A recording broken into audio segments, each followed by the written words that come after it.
Hello student, Damini Pathak here. So today we continue the chapter The Fundamental Unit of Life.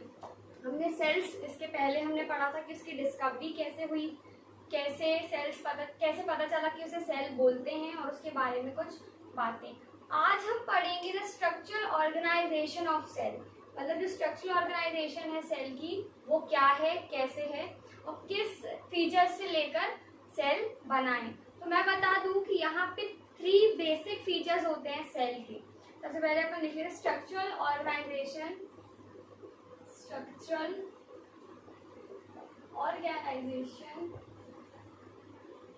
Of sales. ठीक है, तो यहाँ पे होता है कि all cell reveal 3 basic features जिसकी वजह से सेल है वो पजेस करते हैं 3 बेसिक फीचर्स. पहला है plasma membrane. First is plasma membrane. दूसरा है nucleus and third is cytoplasm. Third is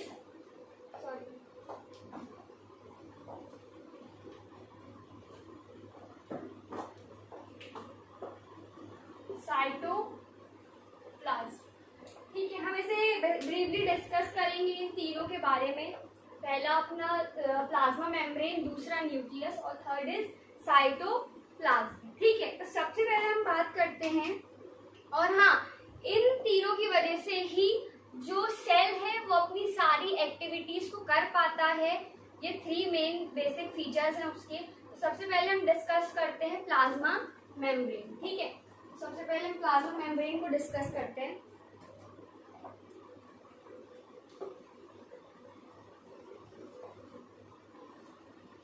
first is plasma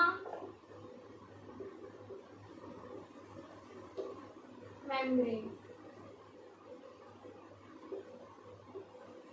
तो प्लाज्मा मेम्ब्रेन हम किसे कहते हैं? Plasma membrane is a outermost thin delicate and living layer of the cell. जैसे अगर हम मान लें सेल है तो जो सबसे आउटर मोस्ट जो लेयर होती है वो क्या होती है? Plasma membrane. और हम इसे और क्या बोलते हैं? Plasma membrane. और हम इसे बोलते हैं सेल वॉल. मतलब सेल की एक तरह से वॉल का काम करती है. सेल को क्या करती है? प्रोटेक्ट करती है सबसे ऊपर. और ये थिन होती है, डेलिकेट होती है बहुत ज्यादा. ठीक है, ये हो गया क्या? Plasma membrane. मैंने बताया कि क्या होता है. ठीक है, it is the outermost living thin delicate covering of cell. जो क्या करती है? सेल को कवर करती है with separate the content of the external cell. वो कंटेंट जो सेल के अंदर होते हैं वो उसे सेपरेट करती है सेल से. बाहर के एनवायरनमेंट से, बाहर एक्सटर्नल एनवायरनमेंट से क्या करती है? सेपरेट करती है. ठीक है, ये हो गई बात किसकी? प्लाज्मा मेम्ब्रेन की. कि प्लाज्मा मेम्ब्रेन क्या होता है. यहाँ पे हम लिख लेते हैं, ये बना हुआ है. It is the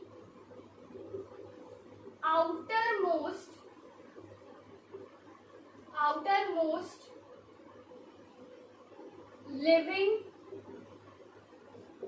thin delicate covering of cell which separate it by external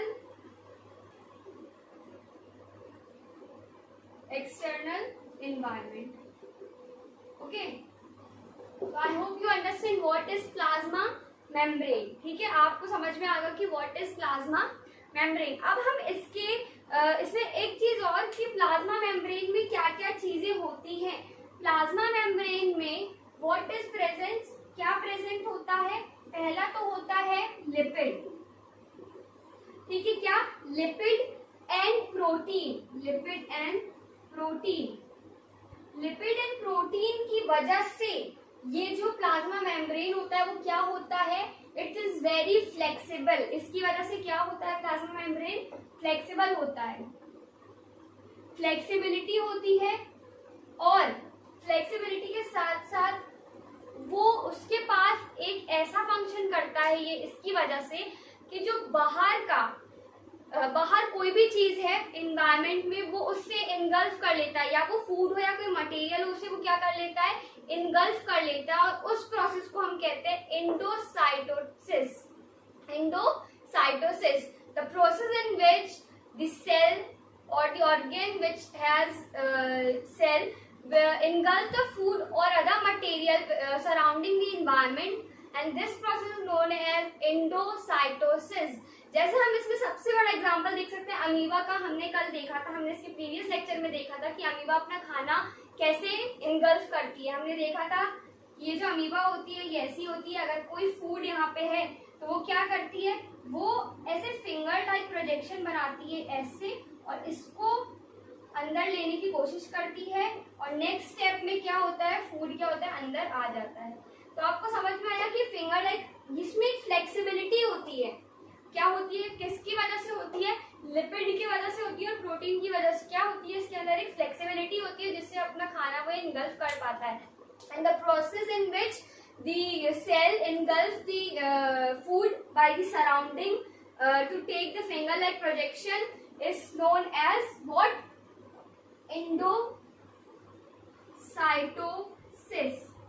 Okay, what is endocytosis? आपको पूछा जाएगा तो this is the process in which the amoeba engulf its food by the finger-like projection। और ये जो finger-like projection जिससे वो अपना खाना क्या करती है, फीड करती है, इससे हम कहते हैं, इस प्रोसेस को हम कहते हैं सूडोपोडिया। ओके, व्हाट सूडोपोडिया, इसे मैं एक बार फिर से बता देती हूँ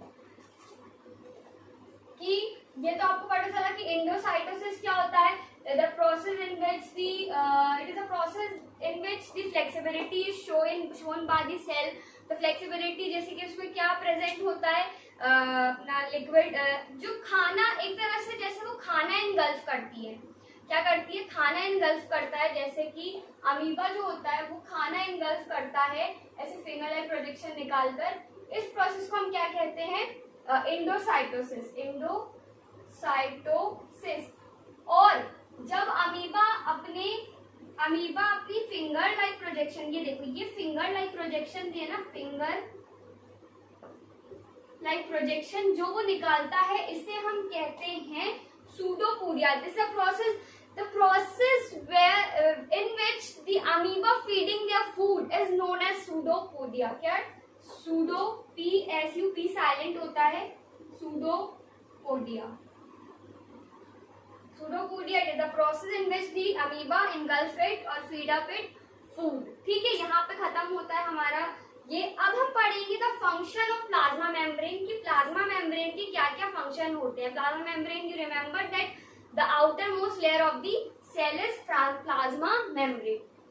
ओके, अब यहाँ पे प्लाज्मा मेम्ब्रेन का हम पढ़ेंगे function. What the function of plasma membrane. चलिए द फंक्शन, इसके हम पढ़ेंगे क्या, function. So first function is it allows the entry or exits of some selective substance or material। मतलब हमने इसके पहले बात की थी कि जैसे ये सेल है तो सेल की जो आउटर मोस्ट लेयर होती है, कवरिंग होती है, उसे हम क्या कहते हैं, प्लाज्मा मेम्ब्रेन कहते हैं। तो इसका ये फंक्शन होता है, मेम्ब्रेन कहते हैं, इसका ये फंक्शन होता है पहला कि इट अलाउज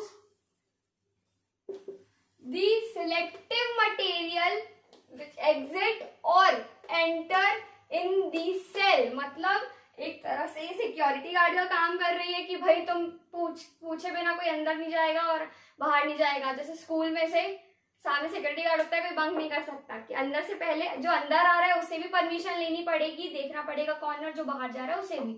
वैसे ही प्लाज्मा मेम्ब्रेन क्या होती है, वो ये सिलेक्ट करती है कि कौन अंदर जाएगा, कौन सा मटेरियल आउटसाइड दी सेल जाएगा और कौन सा मटेरियल बाहर आएगा सराउंडिंग में। तो ये किसके ऊपर डिपेंड करता है? प्लाज्मा मेम्ब्रेन के ऊपर डिपेंड करता है। इसीलिए प्लाज्मा मेम्ब्रेन को हम सिलेक्टिव परमिएबल मेम्ब्रेन भी कहते हैं। Because of this it also known as what?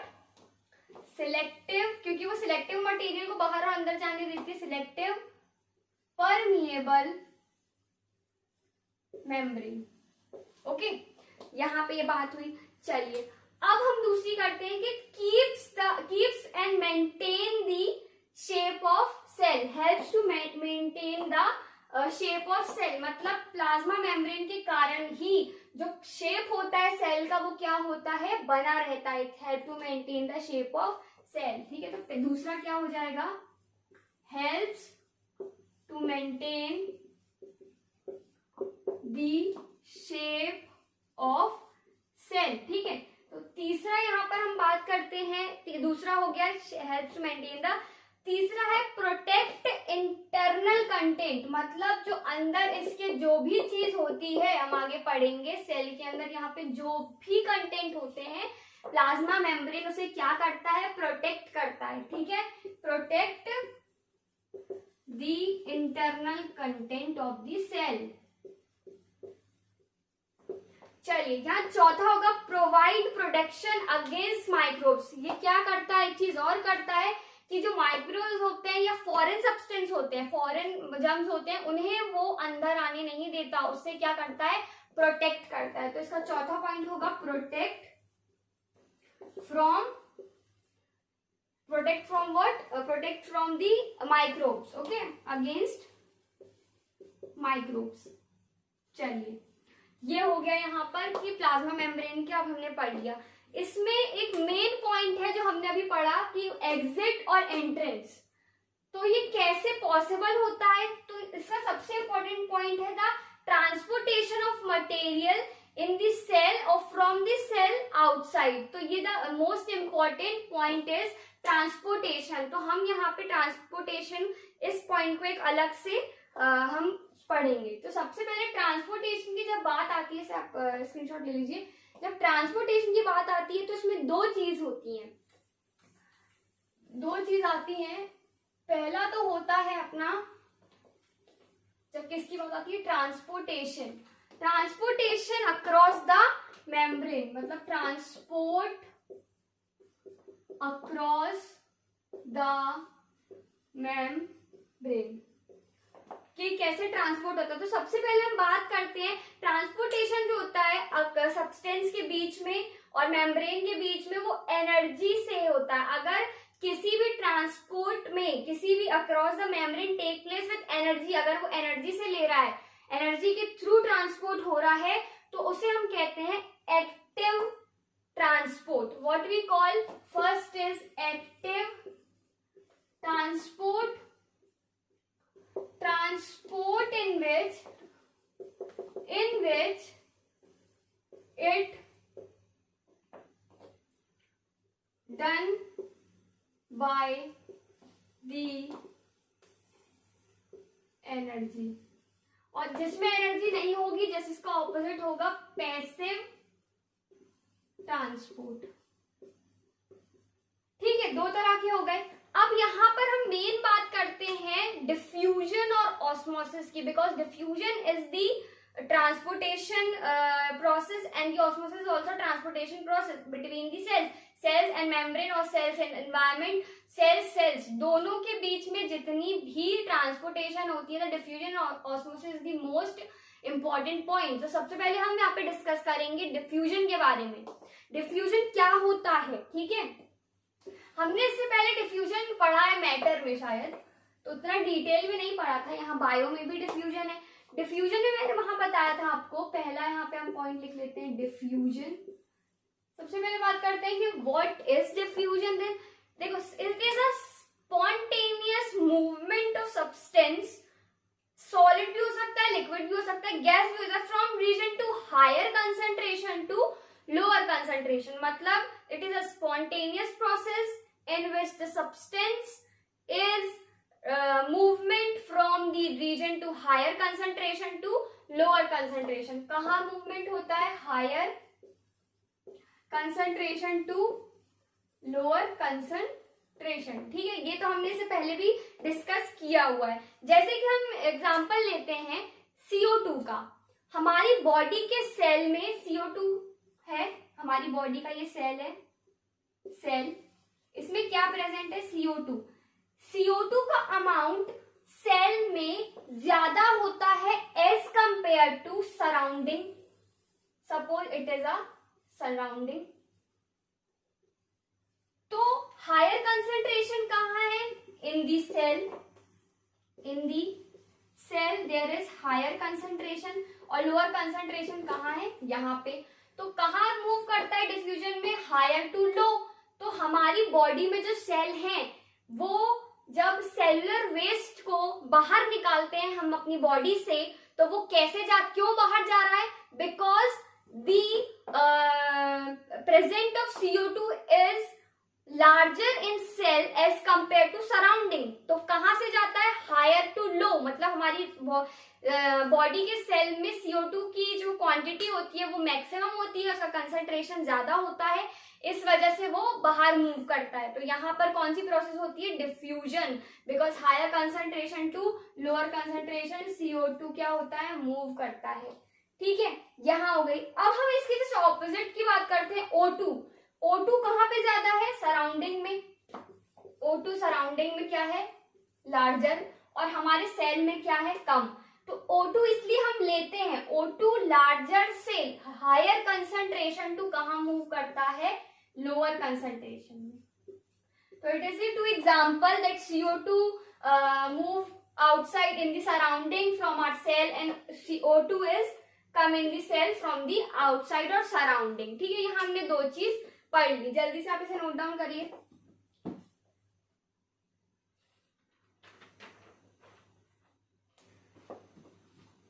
ठीक है, अब इसके आगे हम बात करते हैं डिफ्यूजन फास्टर होता है इन गैस फेज.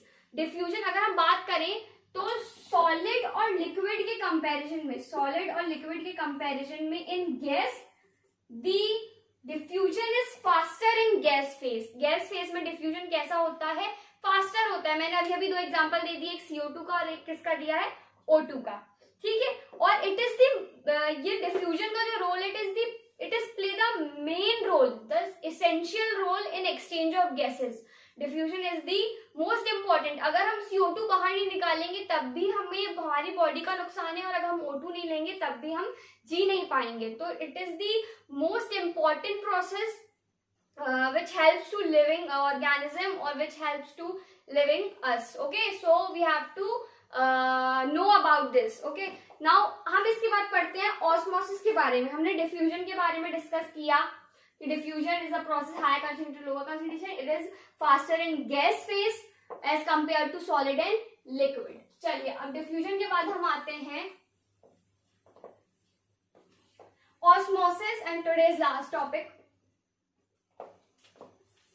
तो ऑस्मोसिस क्या होता है?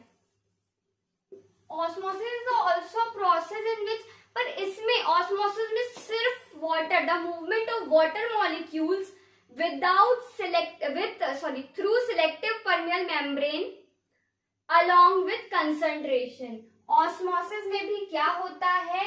हायर टू लोअर तो जाता है, हायर टू लोअर तो जाता ही है, बट वाटर मॉलिक्यूल जाता है. और थ्रू किसके through? Semi permeable membrane. Semi permeable membrane के थ्रू कहा जाता है? Higher concentration to lower concentration. ठीक है, जैसे मैं ये बता दूं, ये बीच में क्या लगी हुई है? सेमी परमिएबल मेम्ब्रेन लगी हुई है. ओके, और यहाँ पे हायर कंसंट्रेशन है, यहाँ लोअर कंसंट्रेशन है. हायर, यहाँ लोअर. तो यहां से वो यहां मूव करेगा with through the semi permeable membrane. This process is known as osmosis, in which the water molecules move from higher concentration to lower concentration through semi permeable membrane.